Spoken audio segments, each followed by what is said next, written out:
Hi, this is Zach with Worn&Wound. Today I'll be taking a look at the Junghans Meister Telemeter Chronoscope. This is a watch that Junghans actually brought out in 2014, and it was a watch that was an exciting release, and very excited to actually finally have the chance to do a hands-on review with it. It's part of the Meister series, which we have looked at before, most recently the Calendar Moon, and it has some similarities to other watches in that series, most notably in the case and also the dial construction, but it's actually aesthetically kind of a big departure from those other watches, clearly trying to recreate a vintage style piece and going kind of way back. So this would be almost a style of a 30s, 40s type of chronograph. It is called the Telemeter chronograph because it features a telemeter scale on it, which we'll talk about later. But what is so kind of great about this watch is that they took this aesthetic, they took this design, and they're not the first to kind of do that, but they filtered it through this lens of how they manufacture these Meister watches and created something that was just really gorgeous, really finessed, has some beautiful details to it, some beautiful finishing. I think it's just really kind of distinctly Junghans in execution. The watch is $2,190, which is a fairly decent price for an automatic chronograph. It features the J88 0.3 movement, which is an ETA 2892 with a Dubois-Duprat chronograph module. So you have some serious chronograph chops there. Yeah, and let's take a closer look. The case of the Telemeter Chronoscope, as I said, is kind of takes cues from the other Meister series watches. So you have the same shape, you have the same lugs, etc. And it's really in the dial where things get really different. But it's a really beautiful case shape. It's a very elegant design. It's one I can understand as why they would use it over, in several different models, including like many different chronographs, etc. This one measures 40.8 millimeters by about 45.4 millimeters by about 12.6 millimeters thick, and that's the top of a very tall domed crystal here. So at 40.8, it's a medium small size, definitely larger than anything the vintage pieces with this aesthetic would have been, but it doesn't feel oversized at all. And I think because of the design, the all dial design, it's actually quite a nice size for a chronograph. You can see like the subdials and everything are really accentuated. They're nice and big, which I really like. The shape is very clean though. From the top you have a very thin bezel, elegant lugs. They're pretty short. On the right side you have a fairly small crown and two pushers. I really like this design. Once again, it refers to the kind of historical watches, but it just looks really nice. They're nice to feel under your finger because they're like, they're wide but they're narrow, so they're easy to push on.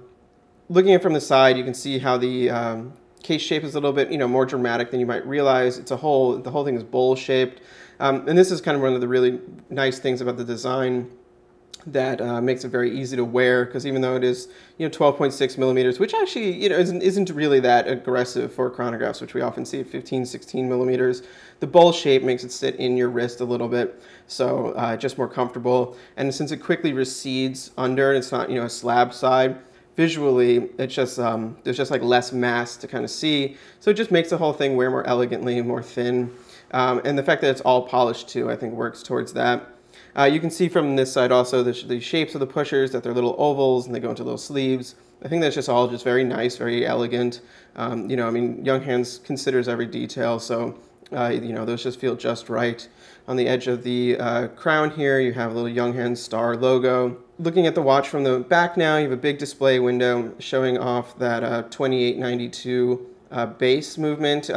Because it is a modular chronograph, you don't see the chronograph parts as you would with like a Valjoux 7750. But the 2893 you have here is actually quite nicely decorated, so I don't think it's a particularly big loss. You have perlage plates, you have blued screws, you have plating all around, Côte de Genève on the Junghans signed rotor here, and a nice big display window, so it is actually quite pleasant to look at.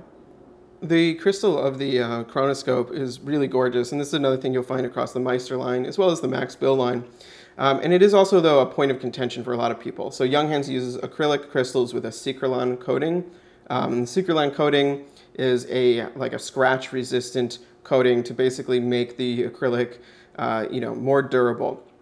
people often see that, they're like, well, please just use sapphire, etc. I like acrylic. I think it has a really nice sheen to it and a little bit of a different kind of distortion. I think it adds to it, especially on a watch that has some vintage aesthetic.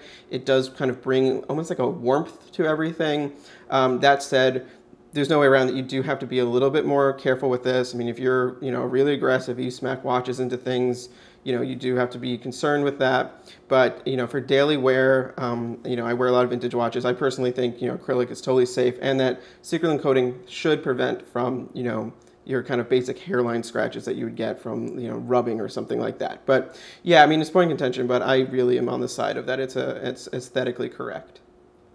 The dial of the telemeter chronoscope is just an exquisite dial, and this is really where it departs from the other Meister series in the graphic design elements, though in the construction stays the same. So it comes in two colors. Here we have silver, there's also black, and actually I believe there's also silver with gold accents. But the silver one to me really stands out because it really looks just like a steel dial.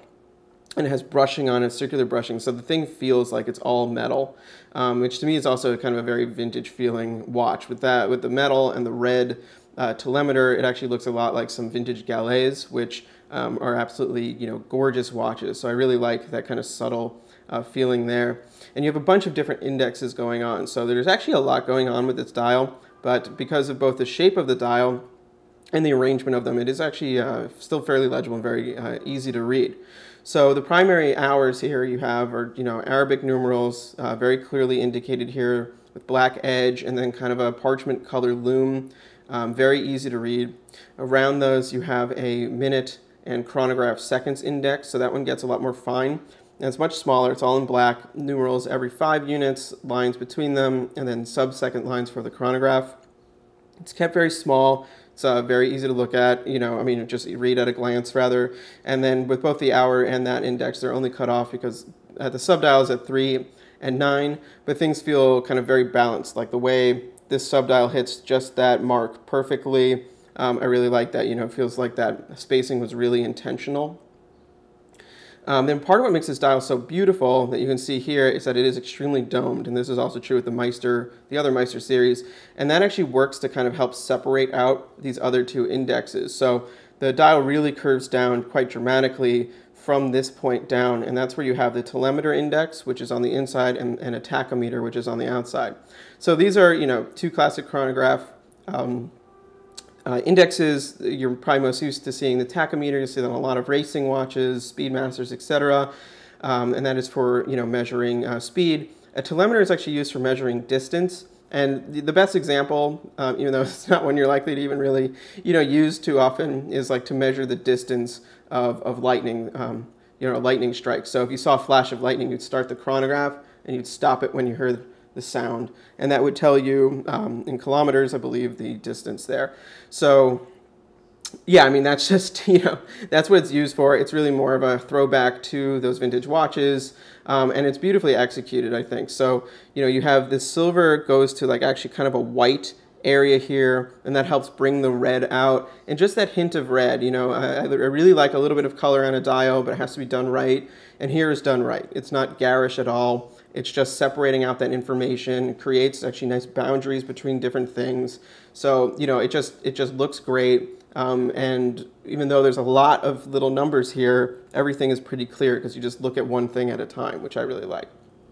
Looking at the subdials now, this is part of where like these Meister watches just really kick ass. I mean, the way that they do subdials is so beautiful, and they're the only people who do it like this. So they're kind of cup-shaped, like inverted domes, really sharp edges where they drop down, and then they don't have that kind of normal chamfer. Things are a little bit more rounded in there, and it's just beautiful. The distinguishing line between the main dial and those subdials is just so striking and so sharp. You get beautiful lines of where they pick up the light from your light source. So here we have a light on the left, and you can see how that edge just gets really bright, which is also partially because of the metallic dial, but it just looks so good. And then the printing in there, super clean, super sharp. You have active seconds at 3, and then a 30-minute counter at 9 for the 2892 Dubois Duprat module chronograph that we have here. Just seeing that actually in action now. the whole thing is just very clean, very easy to read. You know, whether or not you're actually going to be using this watch for practical timing aspects, you know, I don't know. It's really more, you know, like I said, like kind of an aesthetic study. But it does look good. Quick note about the Dubois-Duprat, you know, module chronographs. These aren't everyone's favorite chronographs. You know, people prefer, I think, often the, you know, Valjoux 7750s and 7753s, and obviously, you know, I don't know the logic behind the brand using one versus the other. They do have 7750s in some of their other watches, which have the classic arrangement, but for whenever Junghans uses a watch with a 3-9 arrangement, they use the modular chronographs. One of the things that I think people get a little bit, you know, it's really very picky, that they don't always love is that the minute hand doesn't jump, it crawls. You know, if that really matters to you, then I guess you're using your chronograph an awful lot, so you probably have some pretty high standards. But for me, you know, I think this works really well. It keeps time, obviously, really well, and, you know, for the occasional use of the chronograph, you know, it obviously works just fine.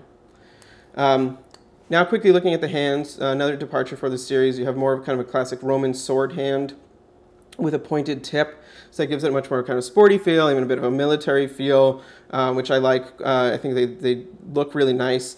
And what's nice too is that the metal around them, and also on the chronograph seconds and the subdials, it might look black, but in person it's not quite. It's really more of a gunmetal, so it has a bit of a warm gray color to it, and that just works really nicely with the parchment color loom that is around. It's less stark, which I think, you know, kind of just, it works with the aesthetic, and it's just kind of a, you know, very nice choice. They also curve the hands on this, so the minute hand actually curves down a bit at the point, and the chronograph second curves quite dramatically around the dial. On the wrist, the Telemeter Chronoscope is just a pleasure to wear. It's gorgeous, it fits well, you know, it just nails all those things, and, you know, what more can you really ask for in a watch? But, you know, looking at it here, as you can see, like the 40.8 millimeter diameter gives the watch nice presence. It's a lot of dial, but it does not look oversized to my eyes at all, and especially because the lug to lug is quite short at 45.4, so that's, to me, kind of the most important dimension, because when the lugs, you know, are too long, that's when a watch can get kind of uncomfortable or unwieldy. And the lugs actually curve down quite nicely too, so even though they're short, they are quite ergonomic, and they give, you know, the strap a nice direction. That's of course true, you know, on my wrist. I have a 7-inch wrist. Every wrist is a little bit different. But yeah, I mean, just looking at this watch, it's so beautiful. It's quite unique. I love the coloration, the aesthetics here.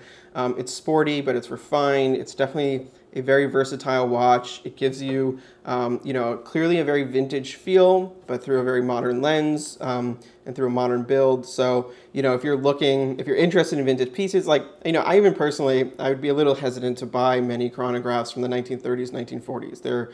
They're beautiful, but they're definitely finicky. They're going to require work. But if you want that aesthetic, like, I would go here before I'd go there. And this nails it, and it's modern, and it's going to work well. It's going to keep good time, and it's going to just look really great. So, you know, to me, that's the logic. And, you know, I've been wearing this watch, and it looks good with everything. You know, I have a simple kind of light blue shirt on. It looks great with that. You can wear it with gray, you can wear it with brown, you can wear it with whatever. It's just a beautiful, beautiful watch. The watch has 21 millimeter lugs. Once again, you know, you'll find that on the other Meister watches. I wish it was a round number, because that just makes strap changing a little bit easier, but, you know, you can still obviously get by squeezing 22 in there, or, you know, slightly wider 20 or whatever. But regardless of that, it comes on this black strap. Junghans straps are very nice straps. They're very well made. They're nice and thin, but they're still very tough and durable. They're backed.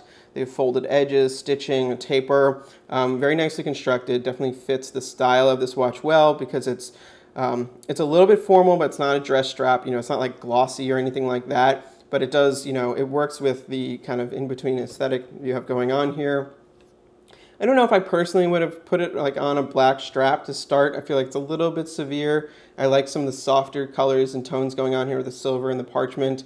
I feel like a dark brown or even like a tan brown would have looked really nice, but obviously you can swap that out. But yeah, very comfortable strap, Junghans signed buckle. Yeah, they just did a good job with it. To wrap up, the Junghans Meister Telemeter Chronoscope is a gorgeous watch, really, really well executed, well finished, well conceived from the brand. You know, I think it was a few years ago when I first saw this, I was really taken with it, and for good reason. You know, it still is one of the nicest watches in memory that has been released. In the last few years, you know, they nailed the aesthetic of this, all the little details. You know, there's a lot of those watches that have been coming out recently. It's not like a new thing of like, you know, vintage inspired or a recreation watch in a modern body, but they often feel contrived, or they often miss something. There's a date window that's just like in your face, or something that annoys you, something that breaks you from kind of like appreciating that. And they don't have any of that here at all. In fact, I didn't even mention this, but there is no date window on this watch, which is right. I mean, there's just nothing that kind of takes away from it, no annoying little thing, you know. It's just a beautiful chronograph with a vintage style that they nail. I love the red telemeter. That just gives it a little bit more kind of character, a little more personality, kind of just a little bit of a surprise of color, and then just, you know, everything else is just beautifully executed. At $2,190, I think the price is also quite fair for what you're getting, and definitely, you know, obviously in line with the Junghans brand. They're not the least expensive brand, but they're also fairly value driven. And in the Meister line, you know, this will compare to the other chronographs. I think might be a little bit higher than the 7750 models, but, you know, this is actually, for example, the same price as the Meister Calendar Moon. Probably, you know, perhaps it has to do with like the pricing for the module pieces, but it is definitely definitely fair, definitely a reasonable price. So yeah, if you're looking for something vintage inspired but modern built, that it would be a really great everyday watch, a watch you can absolutely wear to formal events, but if you wear you know, just out in their normal clothing, people will definitely notice it and be like, wow, that is a beautiful watch. What are you wearing? Definitely check out the Junghans Meister Telemeter Chronoscope. Read our full review on Worn&Wound. Thank you, and please follow us on Facebook, Instagram, and Twitter.